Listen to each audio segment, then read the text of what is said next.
This is Hannibal from the HannibalTV.com, and I'm with Dr. Jerry Graham Jr., who worked with Dr. Jerry Graham in the old days of wrestling, especially around the Ohio area. It's good seeing you again, Hannibal. It's been a year, but I'm glad to see you're still in action. Definitely, and bigger and better than ever as we continue to grow. I know you're involved with various companies still, and behind the scenes and in front of the camera roles. What have you been up to in the past year? Well, the past year I resigned from the one promotion I was with right now. I'm still keeping in touch with a lot of my fellow wrestlers and friends from the old days. But I've been watching what's going on, and if I may say this, I want to say that I got no prompting from this man here whatsoever. This man should be in a top promotion in the country. I've been watching him. He's in condition. He's had some problems in the past. They've been dispelled, taken care of, and I cannot understand why any promoter in his right mind, if I was still involved in the big promotions like I used to be, this man would be in the main event. I'm saying that from my heart, no coaxing. Okay, well, maybe you should have been my manager the past few years. It sounds like you're still pretty good at putting me over, so I appreciate that. What was your favorite match in all your years of wrestling?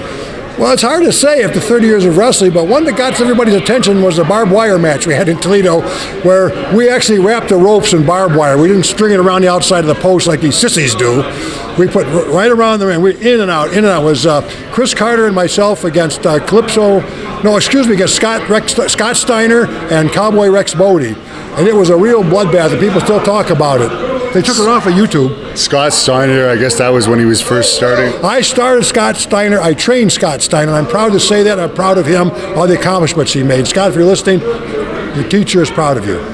I've done several interviews with him, and there probably will be another one sooner than later. How was he in the ring when he started? Were people afraid to wrestle him because he was fresh out of the amateurs? I'm going to tell you, I took him in the gym.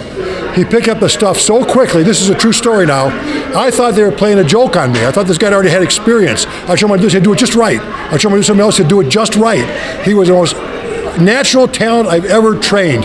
He was really good right off the bat. I mean, he had to learn. He had to get some matches in. But starting out of the gate, best student I ever had. Excellent. And as a manager, who was your favorite wrestler to manage? Probably the great Wojo, who has been inducted into the George Tragos Luthez Hall of Fame. He was an Olympic champion, an AAU champion, NCAA champion, and he turned pro. And he was a really, really good wrestler. A lot of amateurs have trouble transitioning to the pros, but Wojo picked it up. I never could figure out why the bigger promotions. He did work for WWA, he did work a little bit for Vern Guy, what was that, AWA? Yeah. And he was down in Puerto Rico for Carlos Colon. He was in Japan once. So he did make some trips, but he should have been on top. I mean, he was 285 pounds. He was 5'11". He could bench press 600 pounds, and he could move. I mean, he had everything. It's just like, he reminds me of you, a talent. Promoters, listen to me. I'm not self-promoting. I don't want to be his manager. I'm too old. We'll get him a good younger manager when I'll train. But this man should be on top. And once again, we didn't say this before this interview. I don't want anybody to think that he put me up to this. This is my opinion, and this is my forum. When he puts that mic under my face, it's my forum. This man should be in the top promotions in the world because he has the ability, period.